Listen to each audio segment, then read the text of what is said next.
খেয়াল রাখবেন, মুস্তাজাবুদ দাওয়া মানে এমন ব্যক্তি, যেই ব্যক্তি দোয়া করতে দেরি কিন্তু দোয়া কবুল হতে দেরি হয়। হাত তুলে দোয়া করতে দেরি, মুহূর্তেই দোয়া কবুল করে নেয় কে? আপনি যদি সব সময় ইস্তেগফারের আমলটা করেন, আপনারে মুস্তাজাবুদ দাওয়া বানিয়ে ফেলবে কে? আপনারা ইমাম আহমদ ইবনে হাম্বলের নাম শুনেছেন?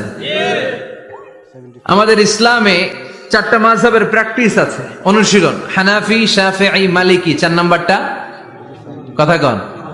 আরো অনেক মাযহাব আছে, কিন্তু এই 4টা মাযহাব বেশি প্রসিদ্ধ। গোটা বিশ্বের মানুষগুলো কোরআন সুন্নাহর আলোকে যে আমলগুলো করে, এটা 4টা মাযহাবের রেফারেন্সের সাথে কোনো না কোনো ভাবে মিলে যায়। এটার প্রথমটা হচ্ছে হানাফি, দ্বিতীয়টা শাফিঈ, তৃতীয়টা 4 নাম্বারটা সবাই বলেন কি নাম?